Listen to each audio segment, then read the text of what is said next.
Bienvenue sur ce plateau, mais aussi devant vos petits écrans. Nous espérons que vous êtes en train de vous réveiller dans la bonne humeur, mais surtout en douceur. Prenez le temps de bien vous réveiller. La journée vient à peine de commencer. Et ce matin, nous parlerons éducation avec Massamba Thiam, qui revient justement sur cette innovation dans le domaine du numérique.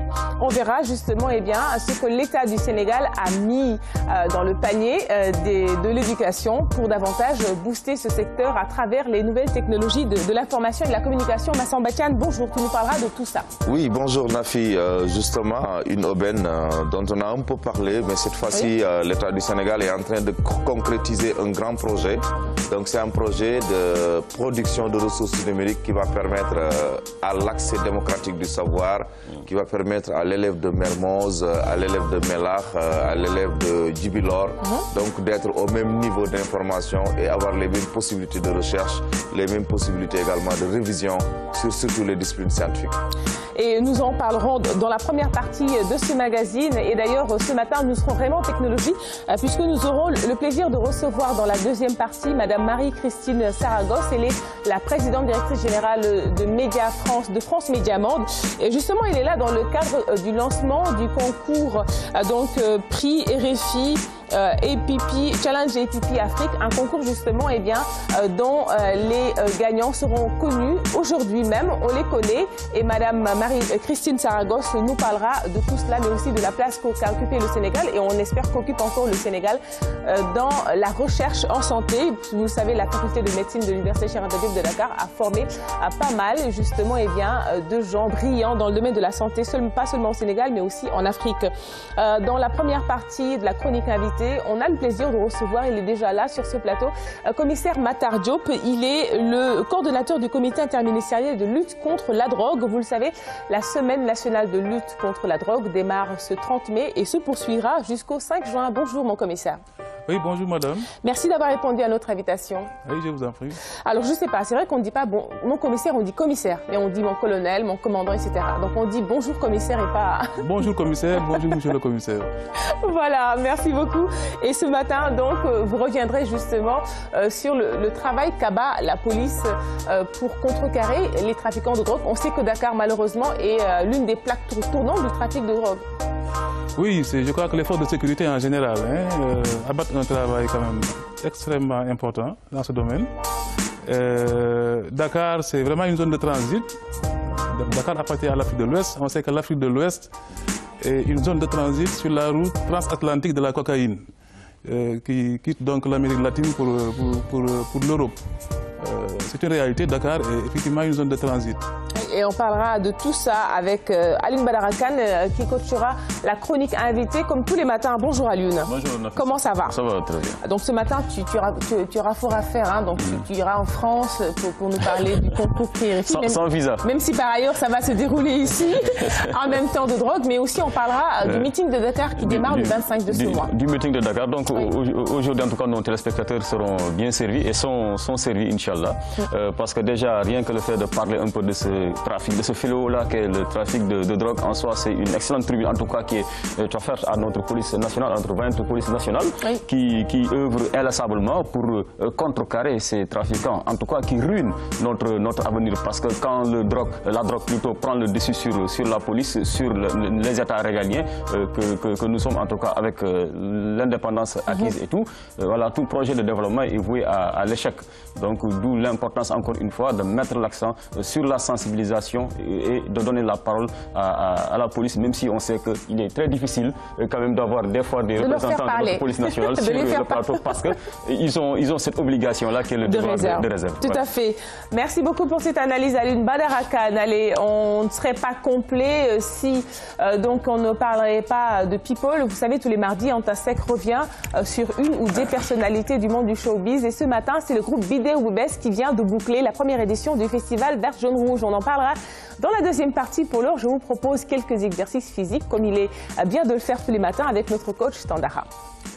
encore une fois, nous sommes à proximité du lac artificiel de Hann et ce que nous vous proposons pour cette deuxième séance ici, c'est le renforcement des jambes et des bras à partir de l'aérobic. Alors avec le coach Ngom, toujours présent à nos côtés et qui va diriger cette séance. Alors coach Ngom, l'important justement de ce travail de renforcement et les bras et les jambes. Je suis là aujourd'hui encore avec coach Tandakha. Avec lui, nous allons vous proposer aujourd'hui le travail aérobique basé uniquement sur le renforcement des jambes et accompagné des bras et que vous allez suivre tout à l'heure. Je vais nommer l'exercice. Tout de suite, nous allons vous proposer le squat avec accompagné des bras. Mais, mesdames et messieurs, attention, le squat est le meilleur exercice pour les jambes. Mais attention, la bonne position et la bonne exécution est vraiment demandée, exigée pour avoir de bons résultats. Et on revient. 2, voilà.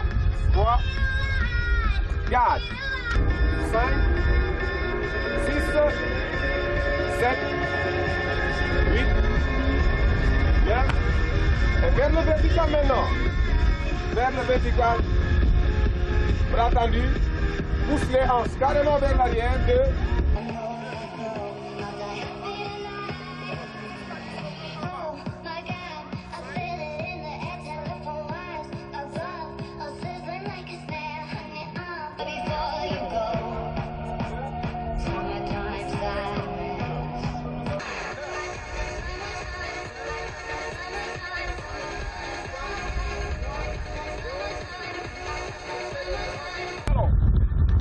Et ça, c'est l'option. Ça, c'est l'option. 3, 4, 5, 6, 7, 8. Regardez maintenant, on décolle un peu les talons. Option. Ceux qui ne peuvent pas faire ça, restez avec Gibi. Lui, il va faire option. Encore. 5, 4, 3, 2, 1. Sauf secouer. Ça reste uniquement avec les bras. 4, 5, 6, 7, 8. Ça fait 5 ans donc, que je fréquente le parc et que voilà, je suis drépanocytaire et que depuis que je commence à faire ces exercices, je vais beaucoup mieux. Point de vue articulation, douleur et tout, je supporte beaucoup. Je suis un peu habitué. Je viens ici depuis 2 ans, donc je travaille juste à côté. Et à 18h, je viens pour me relaxer. Ça me permet d'être équilibré. Les mouvements sont équilibrés et espacés dans le temps, ce qui nous permet de récupérer et de travailler. Donc il y a un véritable mix donc, dans les mouvements. Ça me donne d'être en forme, d'éviter les maladies. On fait du bon travail et c'est endurant.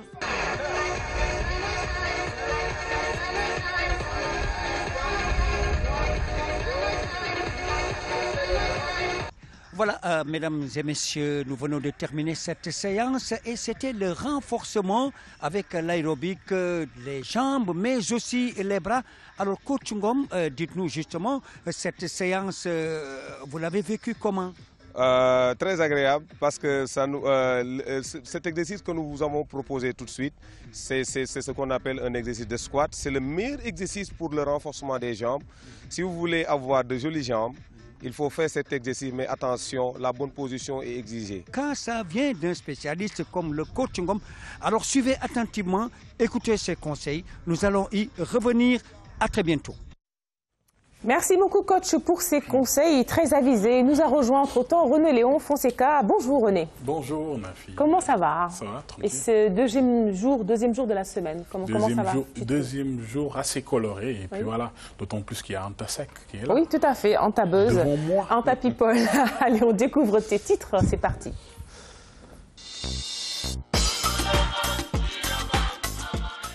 Mesdames et messieurs, bonjour. À la une de l'actualité ce matin, le renforcement des systèmes de santé plus que jamais à l'ordre du jour.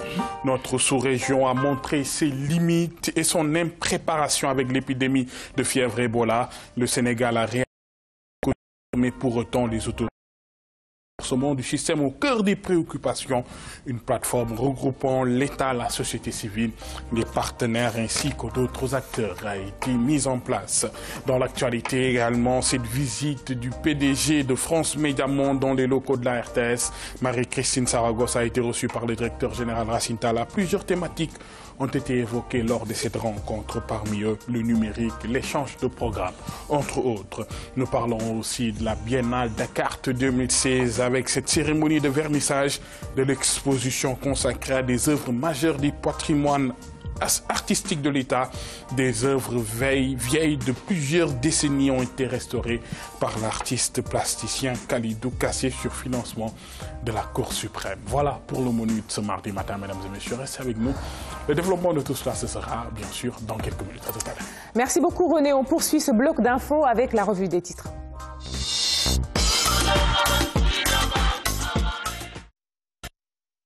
Parlons d'abord de cette affaire finalement qui défraie la chronique et qui n'a pas fini malheureusement de faire parler d'elle. L'abattage des ânes, la grande boucherie, titre nos confrères du quotidien, le quotidien. 240 tonnes de viande enregistrées en 2015 et les bouchers ont perdu 30% de leur chiffre d'affaires avec des photos qui en disent long justement sur cette métaphore, la grande boucherie donc. Et puis toujours à lire à la une du quotidien, prix Mondia Presse, le journaliste Adam Kouaté distingué.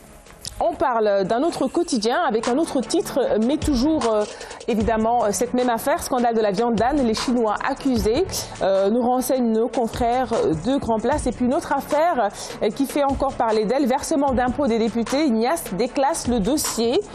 Et puis 20e édition de la semaine de l'école de base, Serine Boub choisie comme parrain.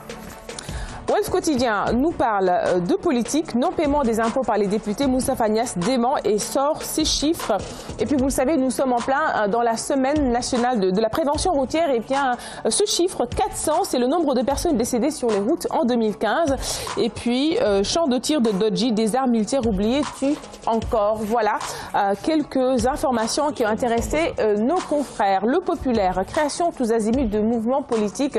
Le nouveau business des seconds couteaux, un tremplin pour d'anciens responsables du PDS et du Réumi vers les lambris dorés du pouvoir, accusent nos confrères. Et puis le professeur Moussa Diaw, dans les colonnes du Populaire, enseignant-chercheur en sciences politiques, eh bien, ça donne une mauvaise image des hommes politiques, c'est ce qu'il dit. La transhumance est une activité plus ou moins lucrative au sein de la classe politique, analyse l'homme. Tout cela rend faible cette démocratie qu'on croit être forte. On va terminer avec ce quotidien spécialisé dans la lutte. Sounoulambe, Bala battu par Eumeu, Gouigui renversé par Hama. Lac 2 va-t-il sauver Guédiouaï se pose comme question nos confrères. Et puis on a des nouvelles de Gris Bordeaux, décidé à massacrer Modelot le 31 juillet. Où le vocabulaire est très fort. Gris se tue en boxe aux États-Unis. Et puis Ahmed Dem, feu rouge.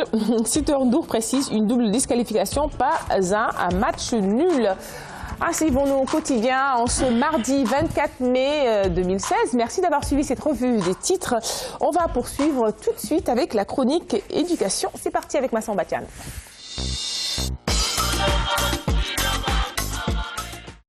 Massan Batian, que j'appelle à me rejoindre sur ce plateau. Massan Barre, bonjour. Bonjour ma fille. Alors d'abord un mot sur l'ouverture de la semaine nationale de l'école de base. Oui, comme vous l'avez dit, les temps forts, tout à l'heure la presse en a parlé, oui. Ça se déroule à Kaolack. Effectivement, Serine Boub étant choisi comme parrain. Et cette fois-ci, le thème, on l'a dit, c'est un peu comment la communauté peut se mobiliser pour aider les élèves aussi à lire. Donc la question de la lecture revient toujours. Alors les temps forts à Kaolack, hier, il y a eu l'inauguration d'un centre de lecture à Sokone, oui. Donc qui a mobilisé, la lecture, oui. Oui, qui a mobilisé beaucoup de partenaires, oui.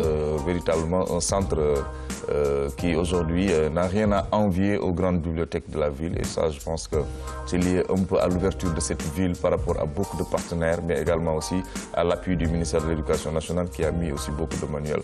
Il y a eu également aussi un cadeau qui va être donné ce matin à Missira, un collège tout neuf qui a été construit par l'État du Sénégal avec l'appui de la JICA, et ça aussi c'est important. Maintenant, hier, il y a eu le lancement, effectivement, autour de la lecture, où beaucoup de partenaires ont fait le déplacement, étaient venus faire des expositions pour montrer quels sont les efforts qui sont en train d'être faits pour toujours la lecture. Mais je pense qu'il y a encore à faire.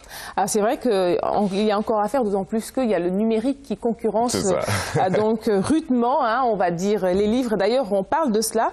Ressources numériques, le lancement du projet a eu lieu hier à Dara Djolof, chez toi. Oui, ça s'est passé le week-end, en début de week-end, on l'avait dit. Donc, Dara Djolof, parce que simplement, il y a eu beaucoup de ressources qui ont été produites, qui ont été déposées dans les lycées. Mais un tour de contrôle a permis de comprendre qu'à Daara Djolof, en tout cas, il y a eu beaucoup d'avancées par rapport aux autres lycées. Évidemment, tous les autres lycées, quelques lycées ont démarré. Il y en a qui ont gardé les ressources dans la maison chez le chef de village. Il y en a qui avaient les ressources, mais fermées dans une classe pour dire qu'il n'y avait pas d'espace. Mais il y avait quand même des lycées qui avaient fait des efforts. Et ça faisait partie un peu du pas géant que Daara avait franchi, en mettant les ressources déjà, en l'utilisant massivement, surtout pour les cours, les profs de philo, et les profs de maths et les profs de PC. Mais aussi et surtout pour les candidats au bac. Oui, ça nous allons le voir parce qu'en fait, c'est des ressources libres. Déjà, vous avez un site web, à la fin on vous donnera le nom du site qui permet d'accéder directement à ces ressources. Où vous avez des profs de philo, où vous avez des profs de PC, où vous avez des profs de maths qui font un peu tout le programme de terminale. Parce que ça a démarré par les classes de terminale. Et ça permet à un élève, chez lui, les dimanches, les week-ends, partout où il est, d'avoir des ressources. Parce qu'il y a des tablettes qui ont accompagné tout ce dispositif qu'on a distribué à des élèves. D'accord, ben c'est parfait. Alors on va voir tout ça. D'ailleurs, il y a 3 quand même disciplines qui ont été choisies, les mathématiques, la philo, mais aussi et surtout les sciences physiques. C'est ça. Donc, on va suivre ça tout de suite, cet élément. La phase expérimentale a concerné 240 des 308 lycées que compte notre pays. Le projet Ressources numériques pour tous a offert pour chaque établissement bénéficiaire un équipement composé de tablettes, de classes numériques communicantes, de mallettes pédagogiques mobiles et de multisites pour une valeur de 1 milliard de francs CFA. Rien que le matériel acheté avoisine les 1 milliard de francs CFA.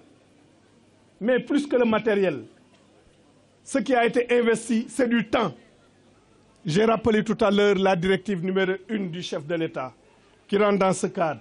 La directive numéro 3 qui parle d'améliorer l'équité dans l'accès à la qualité. C'est aussi une question d'équité d'avoir des ressources numériques. Parce que comme je l'ai dit, les élèves et les enseignants qui se trouvent au fin fond du Sénégal ont ici, avec ces ressources numériques, la possibilité de bénéficier d'enseignements de qualité. Dans le paquet, il est indiqué que nous devons tirer parti de l'émergence d'une société de l'information avec des capacités de plus en plus accrues de produire, de partager et de diffuser l'information en un temps record. Ces ressources numériques sont préparées et déroulées par des enseignants chevronnés sur l'essentiel du programme officiel des classes de terminale en mathématiques, en sciences physiques et en philosophie. Elles ont été filmées pour faciliter le travail personnel de l'élève et celui de l'enseignant, mais aussi favoriser l'implication des parents. Comme on le voit dans les classes, on pouvait faire des cours et les expériences en faisant que de la théorie. Alors qu'ici, on nous dispose des vidéos dans lesquelles nous pouvons voir clairement les expériences. C'est une innovation, et une innovation de taille, indispensable, une innovation majeure et aussi à féliciter. Vraiment, le matériel numérique nous aide à progresser et à mieux comprendre les textes et à progresser dans le programme. Ça permet aussi quand même à l'enseignant quand même d'apprendre. Le projet RNT matérialise la volonté de l'État du Sénégal de s'engager résolument dans l'intégration des technologies de l'information et de la communication pour l'éducation pour améliorer la qualité des enseignements-apprentissages. C'est extrêmement utile, aussi bien pour les enseignants que pour les élèves.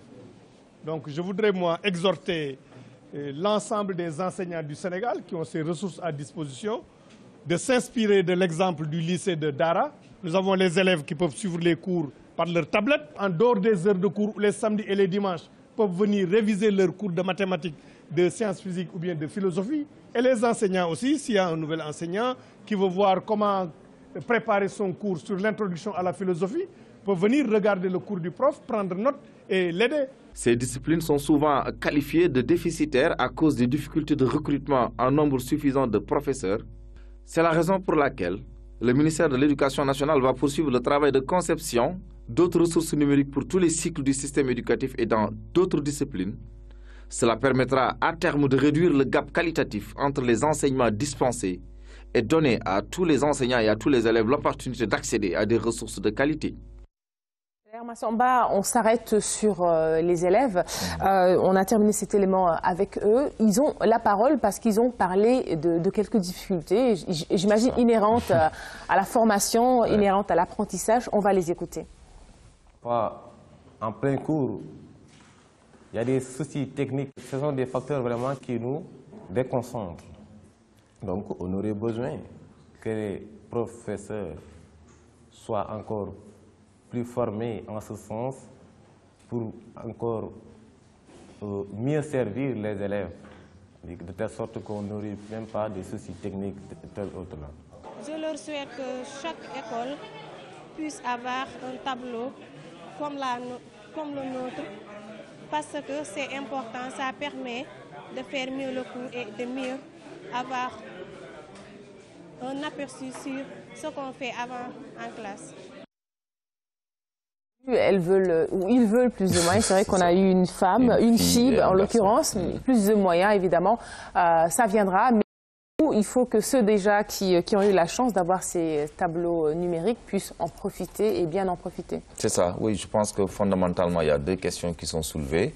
La question technique, c'est-à-dire que l'élève vous dit qu'en pleine manipulation, il peut arriver qu'on ait quelques soucis techniques. Bon, ça, qu'est-ce qui peut régler ça? En réalité, c'est un problème de formation. Et je pense qu'il reste maintenant au niveau des inspections d'académie de faire des efforts pour que le maillon qui a été déjà formé puisse démultiplier les formations au niveau de tous les lycées. Parce qu'en fait, il y a une partie, il y a un groupe qui a été formé, mais je pense que tous les profs qui utilisent ces ressources doivent avoir la même formation. La deuxième chose, c'est peut-être lié à ce que la fille a dit, que moi je souhaiterais que dans tous les lycées du Sénégal qu'il y ait ces tableaux numériques. Et ça, je pense que c'est l'idéal. C'est l'idéal. Évidemment, c'est une phase test, donc un projet démarre toujours lentement, mais bon, puisque je pense que les gens ont manifesté l'intérêt de l'utiliser, l'État du Sénégal va mettre encore des sous pour que le travail continue, parce que moi je pense que quand on met des ressources libres, effectivement c'est la volonté de l'État du Sénégal qui veut aujourd'hui que ces enfants deviennent des scientifiques. Absolument. Donc là il faut mettre autant chez les sciences, autant dans les autres disciplines, mais donc le plus largement possible. Et que ça ne s'arrête pas seulement en classe de terminale. Donc je pense que la volonté de l'État c'est de faire de la 6e ou alors du CI ou du préscolaire à la terminale. Il faut que les gens aient des ressources qu'ils puissent manipuler et ça leur donne plus d'ouverture. Et comme je l'ai dit tantôt, alors 3 matières principalement donc, sont en pole position justement pour ce type d'enseignement-là.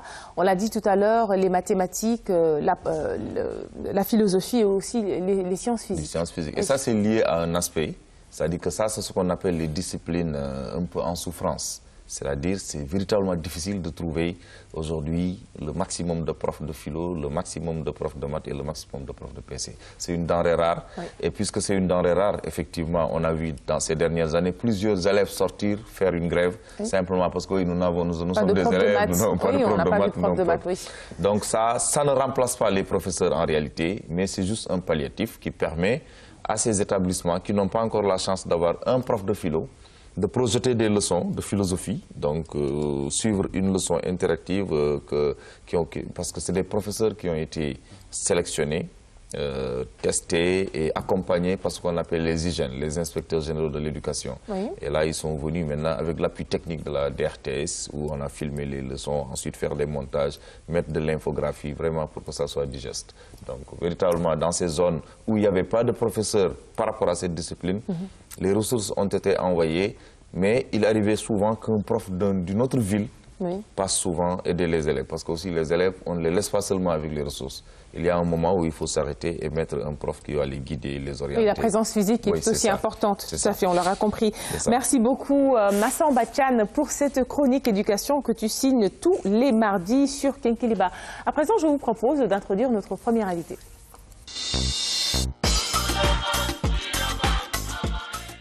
Nous recevons ce matin un commissaire de police, un commissaire divisionnaire donc de classe exceptionnelle, M. Matar Diop.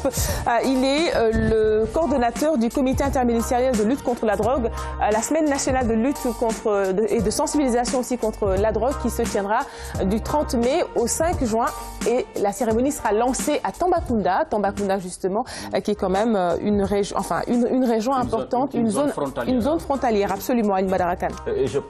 Je pense que le choix n'est pas fortuit quand on connaît un peu la situation géographique de Tambacounda.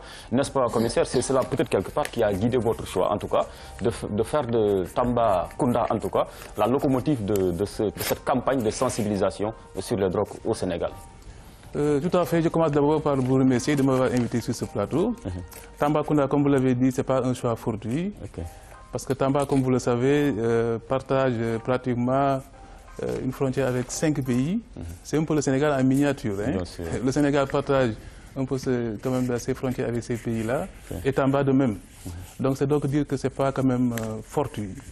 Et ce qui a aussi, disons, présidé au choix de Tambacounda, c'est aussi le fait qu'effectivement, c'est au niveau de Tamba qu'il y a un corridor où véritablement passent effectivement ces substances illicites. Et il y a beaucoup de saisies qui sont réalisées un peu sur ce corridor. Donc Tamba, tout à fait, c'est vraiment tout un symbole. Et aussi, il s'agissait aussi de décentraliser un peu les activités, ne pas tout concentrer à Dakar, faire en sorte que aussi les autres régions de l'intérieur du pays soient véritablement concernées par ce problème. Alors, monsieur le commissaire, quel crédit doit-on accorder à tous ces rapports qui stipulent, en tout cas, qui disent que l'Afrique de l'Ouest surtout, et malheureusement nous sommes en Afrique de l'Ouest, nous, en tout cas le Sénégal, est devenu la nouvelle plaque tournante du trafic de drogue. Est-ce que cela est avéré? Oui, oui, il est établi que l'Afrique de l'Ouest est une zone de transit. Vous savez, il y a ce qu'on appelle la route transatlantique de la cocaïne. Cette route, disons, relie l'Amérique du Sud à l'Europe. Et effectivement, c'est sur cette route-là qu'on transporte la cocaïne. Et l'Afrique de l'Ouest, c'est une zone de transit, en fait, de la cocaïne. Bon, plaque tournante, je ne peux pas quand même l'affirmer, mais c'est trop fort. Je retire. Voilà, mais il faut simplement dire, hein, je pense qu'il n'y a pas de tabou, hein, c'est tous les pays qui sont concernés par le phénomène de la drogue. Hein, soit c'est une zone de départ, ou une zone de transit, ou une zone de destination. Je ne parle même pas des zones de production. Parce que la cocaïne, comme vous le savez, est cultivée effectivement en Amérique latine. Pour l'amener au niveau de l'Europe, qui est vraiment là où il y a quand même des consommateurs qui sont... Là où il y a en tout cas une forte demande, il faut nécessairement faire passer par, voilà, par des itinéraires. Mais l'Afrique de l'Ouest est considérée véritablement comme effectivement... une zone de transit et non une plaque tournante. Non, et pourtant, commissaire, bien souvent, hélas, de grandes cargaisons de drogue sont saisies.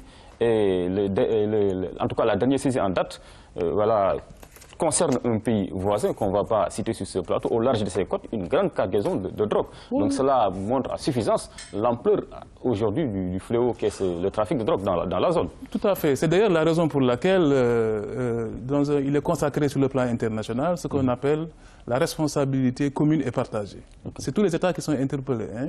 Donc on ne peut pas mener cette lutte uniquement au niveau national, par exemple. Parce qu'aujourd'hui, c'est la mondialisation. Donc il y a vraiment des échanges. Il y a les gens qui bougent, il y a effectivement les marchandises aussi. Mais on ne peut pas du tout vraiment être, disons, en marge de cela. Mais il faut considérer ça comme dans un contexte international où véritablement le trafic de drogue sévit un peu dans tous les pays du monde. Et il faut nécessairement quand même que les États se mettent en commun. Voilà, mutualiser leurs efforts, échanger des informations, des renseignements, voilà, s'aider les uns les autres. Et ça, c'est quand même sous l'égide des Nations Unies qui consacre un peu ce principe de la responsabilité commune et partagée. Je crois que c'est déjà assez évocateur. Vous m'avez marché un peu sur la langue. Finalement, est-ce que le Sénégal n'est pas impuissant quand on sait que voilà, il y a des États voisins considérés comme des États défaillants, en tout cas, dans le combat contre la drogue? Est-ce qu'on est suffisamment outillé quand derrière, il y a un État qui ne joue pas le jeu, par exemple? Bon, vous savez, je sais un peu l'allusion que vous voulez faire, mais enfin, le Sénégal n'est pas impuissant. Avec la porosité des frontières dans la sous-région. Hein, oui, je suis tout à fait d'accord, mais vous savez, il faut convenir avec moi qu'au niveau de la région ouest africaine, il y a un protocole de la CEDEAO qui prévoit la liberté de circulation des personnes et des biens. Donc je crois que le Sénégal, quand même, doit être conforme à ses engagements au moins sous-régionaux. C'est quand même le moins qu'on puisse faire. Mais ça ne veut pas dire que, parce qu'il y a effectivement cette liberté de circulation, que bon, tout est permis. Donc naturellement, les substances illicites, les biens illicites, véritablement, ce n'est pas permis du tout. Maintenant, c'est vrai, peut-être on peut avoir des voisins, si on n'a pas la même politique, mais aussi nous, au moins, comprendre. C'est pourquoi d'ailleurs, il doit y avoir quand même un sursaut national pour que véritablement on puisse barrer la route à ce trafic, qui a d'autres conséquences, hein, pas seulement politiques, des conséquences économiques, des conséquences surtout sanitaires, hein, donc, qui sont extrêmement source de préoccupation. Et pour barrer la route à ce trafic, il faut, vous l'avez dit tantôt, mutualiser toutes les forces. Est-ce qu'à l'heure actuelle, il y a une coopération, en tout cas huilée, entre les différentes forces policières, en tout cas de la sous-région? Oui, les forces policières de la sous-région, déjà, il y a beaucoup de niveaux de coopération. Parce que déjà, pour la plupart, c'est des pays, enfin, ils appartiennent à des pays qui ont signé les différentes conventions internationales, comme la convention de 1961 sur les stupéfiants, la convention de 1971 sur les substances psychotropes, et la convention de 1988 sur le trafic illicite des stupéfiants et des substances psychotropes. Déjà, c'est un cadre juridique international de coopération. Maintenant, sur le plan sous-régional, effectivement, au niveau de la CEDEAO, il y a des outils. Déjà, au niveau de la CEDEAO, il y a déjà des conventions, une convention sur l'extradition, une convention sur l'entraide judiciaire. Mais surtout, il y a effectivement au niveau police, une coopération qui est très étroite, qui se noue depuis très longtemps. Comme ce qu'on appelle le CCPAO, le comité des chefs de police de l'Afrique de l'Ouest. Et ça, pratiquement, c'est en étroite collaboration avec Interpol qu'on fait un travail quand même assez remarquable. Il y a un travail souterrain qui se fait, que tout le monde ne voit pas. C'est surtout au niveau de l'échange d'informations. Vous savez, il y a un système de communication sécurisé et très rapide d'Interpol, et tous les pays de la sous-région sont membres de cette organisation internationale de police criminelle. Déjà, c'est un bon cadre de coopération. Et naturellement, au niveau des polices, il y a quand même une coopération qui se fait en termes opérationnels, comme des opérations qu'on organise au niveau des frontières, soit des patrouilles, soit des opérations, d'autres opérations. Bien sûr. Alors, je rappelle, on a un petit souci avec les critères, donc je rappelle qu'on reçoit commissaire Matar Diop. Vous êtes le coordonnateur du comité interministériel de lutte contre la drogue. Justement, je l'ai dit tantôt à l'entame de mon propos, une semaine qui sera lancée le 30 mai autour de slogans forts, et un slogan fort, d'ailleurs, c'est le thème de cette année, prévenons ensemble le terrorisme, et tous unis contre la drogue et le terrorisme dans le respect des droits humains. Est-ce que vous pouvez nous dire en 2 mots quel est le lien finalement que vous faites entre la drogue et le terrorisme? Oui, les liens sont évidents. Déjà, il y a des liens qui existent et c'est constant entre la drogue, le terrorisme et la criminalité transnationale organisée en général. C'est des liens qui sont effectivement établis. On sait que déjà, traditionnellement, les liens étaient établis de la manière suivante. C'est que quand, par exemple, des terroristes contrôlent une partie d'un territoire, si des trafiquants de drogue passent, ils payent ce qu'on appelle les droits de passage. Mais quand on se rend compte que, bon, ce qu'ils veulent, c'est réellement quand même des ressources pour pouvoir financer leurs opérations, acheter des armes. Donc, ce n'est pas ce qui est interdit. C'est vrai qu'il y a une enquête qui a été faite vers les années, je crois, en 2011. On ne pouvait pas établir un lien directement entre le trafic de drogue et le terrorisme, en tout cas au niveau de la région ouest africaine.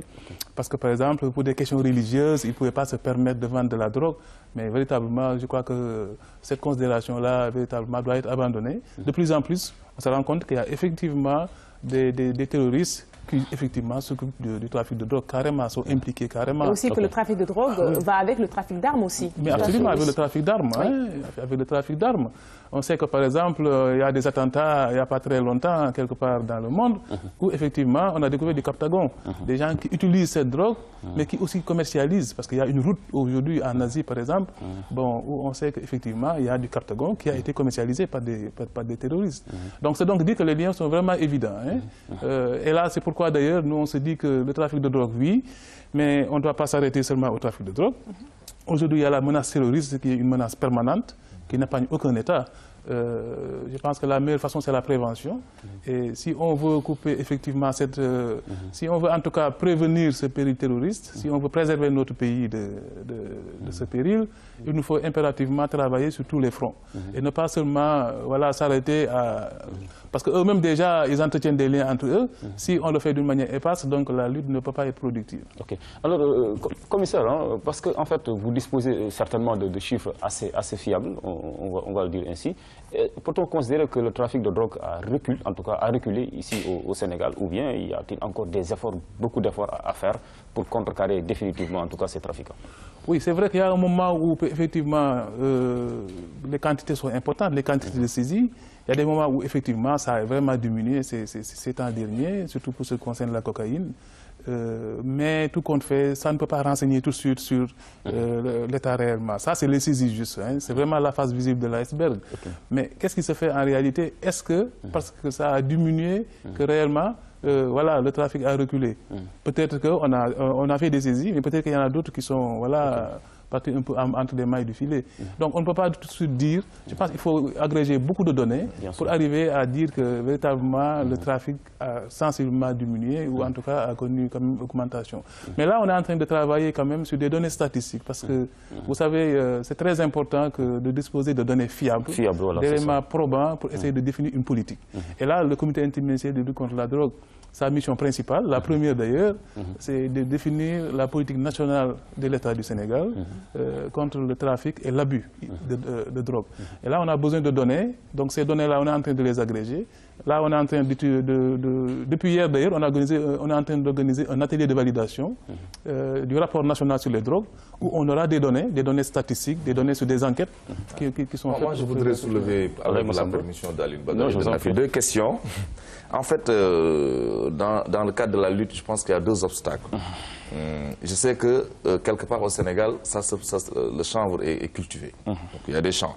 Alors, quelle est aujourd'hui la possibilité d'arrêter tout ça? Parce que je pense que là où on fait des champs, il y a des possibilités de les enlever. La deuxième chose, c'est peut-être est-ce qu'aujourd'hui, il y a des mesures qui sont prises pour que ces gens qui sont arrêtés soient vraiment retenus carrément en prison? Parce que souvent, ça pose le problème de peine, quoi. Oui. C'est vrai, le Sénégal, c'est effectivement une culture du chanvre indien au Sénégal. Je crois que c'est un problème qui se pose. Il n'y a pas très longtemps, on avait reçu des informations. On l'a dit, c'est la presse, c'est vous-même qui avez, disons, relayé cette information selon laquelle il y a des champs de culture de cannabis qui ont été détruits. Donc, est-ce que c'est suffisant de détruire et de laisser les gens pour compte? C'est vrai qu'il y a quand même des initiatives qui ont été prises un peu partout dans le monde. Et je crois que le Sénégal peut s'en inspirer. C'est ce qu'on appelle quand même le développement alternatif. C'est-à-dire, si vraiment ça doit concerner, pas les grands trafiquants, mais peut-être des exploitations familiales, parce qu'on l'a expérimenté peut-être au Laos, un peu partout en Amérique du Sud, la source principale de revenus de la famille est justement la culture de la drogue, de l'opium ou de la feuille de coca. Donc il faut essayer maintenant de substituer par des cultures vivrières. Je pense qu'au Sénégal, on peut expérimenter. D'ailleurs, nous, on est en train d'élaborer un plan d'action national de lutte contre la drogue qui va concerner la période 2016-2020 et qui va ensuite essayer de prendre en compte ça, au moins engager la réflexion, voir la faisabilité et sur la base de toutes les données qu'on a, voir si effectivement au Sénégal on peut adapter cette formule. Maintenant, pour ce qui concerne la lutte, je crois que le Sénégal, sa position est claire. Le trafic de drogue, c'est vraiment une infraction à la loi pénale. Et je vous dis que depuis 2007 d'ailleurs, il y a une loi qui a été votée, qui a criminalisé le trafic. Donc maintenant, des peines de 10 ans, maintenant, ça peut aller jusqu'à 20 ans. C'est vrai que la peine de mort est abolie au Sénégal, mais les peines les plus sévères, les plus graves sont appliquées à des trafiquants de drogue. Donc véritablement, ce problème ne se pose même pas. D'ailleurs, il y a même un débat, est-ce que ça ne crée pas de l'engorgement au niveau des prisons? Il y a beaucoup de personnes qui recommandent d'ailleurs qu'on essaye de revenir à l'état initial. Mais je crois qu'avec la mise en place des chambres criminelles, ou en tout cas on peut tenir des procès dans des temps relativement courts, je pense qu'on a une solution déjà. Mais moi, je suis d'avis qu'il faut effectivement prendre des sanctions sévères. Et là aussi, c'est vrai, aujourd'hui en prison, il y en a beaucoup qui sont là.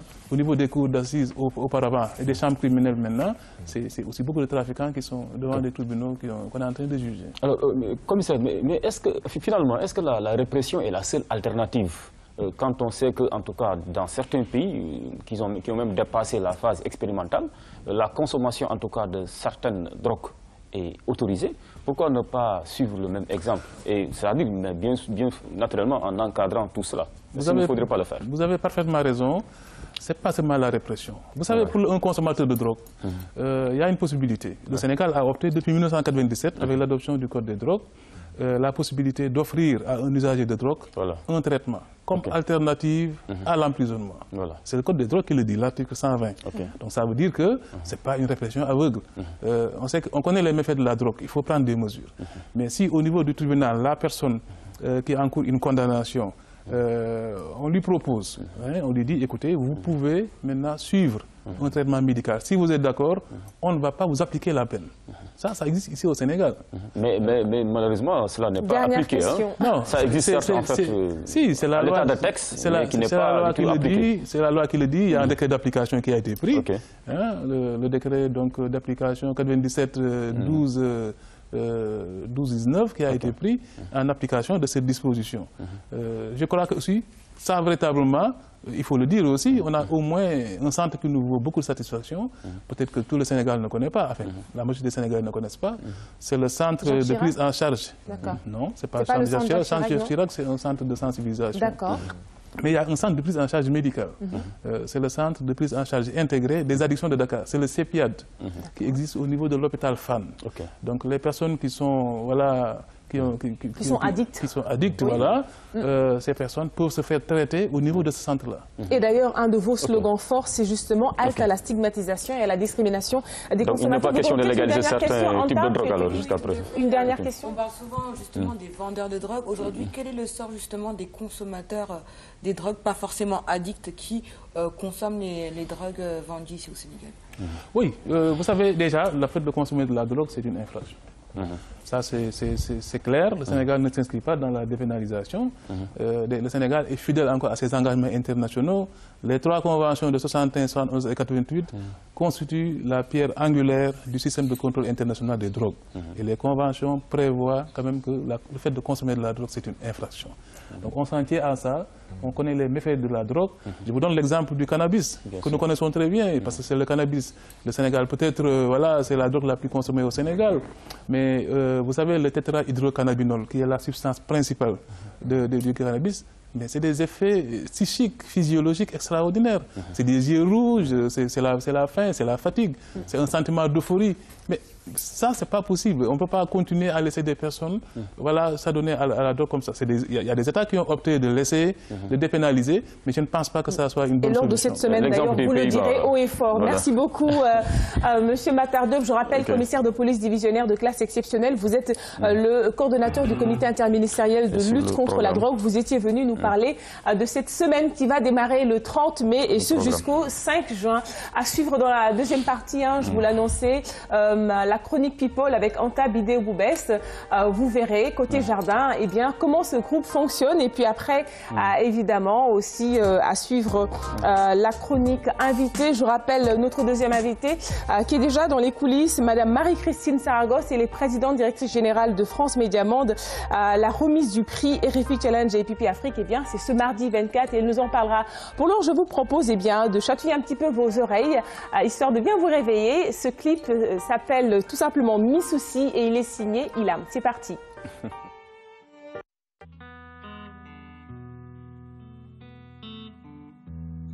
Mi souci, mi sousani,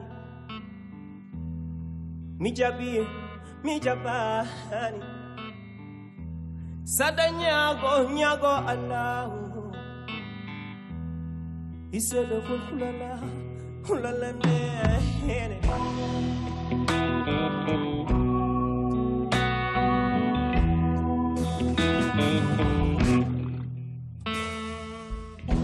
Jamano khanda yone satinene,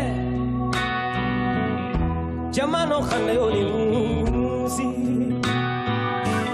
yajiti la la la la la la la wal jamirajo, oh oh oh oh oh, misusi misusani, mi jabiya mi jabani, sadanya nyago Allah, iselo kulala kulala ne.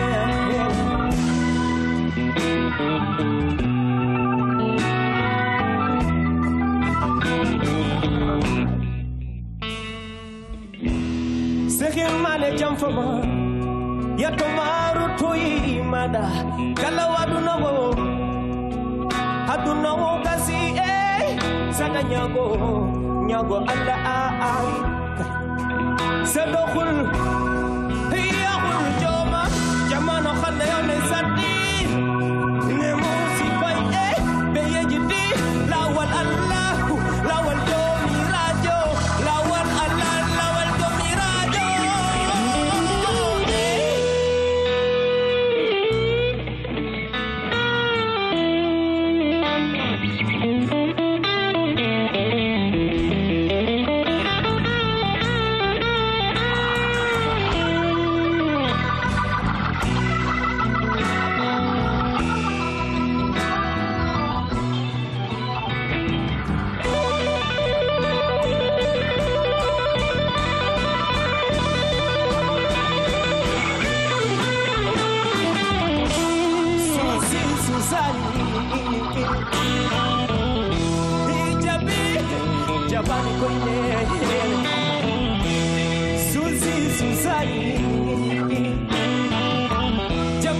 khade yo ne satinene jamano khade yo musi yejiti la la la la la la la to mirajo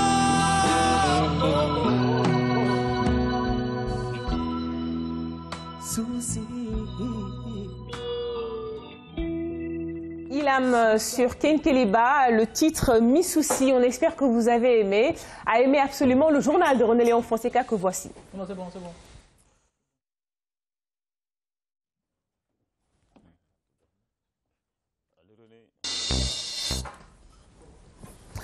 Les titres de cette édition: renforcement des systèmes de santé, une plateforme regroupant des acteurs a été mise en place. Et puis à suivre dans ce journal cette visite du PDG de France Média Monde à la RTS, ainsi que la chronique du jour. René, c'est à toi. Tout à fait, Nafi. Mesdames et messieurs, merci de nous recevoir chez vous. On parle d'abord du renforcement des systèmes de santé. Il est plus que jamais à l'ordre du jour. Notre sous-région a montré ses limites et son impréparation avec l'épidémie de fièvre Ebola. Le Sénégal a réagi mieux que d'autres, mais pour autant, les autorités placent le renforcement du système au cœur même des préoccupations. Une plateforme regroupant l'État, la société civile et les acteurs ainsi que d'autres a été mise en place. Synthèse Oumar Diaw. Le renforcement du système de santé doit être une préoccupation permanente de tous les acteurs, qu'ils soient étatiques ou de la société civile. Cette plateforme très diverse dans sa composition est un cadre inclusif de discussion et de recommandations. La plateforme RSS permettra sans aucun doute d'approfondir la réflexion sur des questions majeures interpellant le système de santé à travers le fonctionnement des commissions thématiques. Les commissions vont être axées sur des thèmes comme la santé de la mère et de l'enfant, les ressources humaines,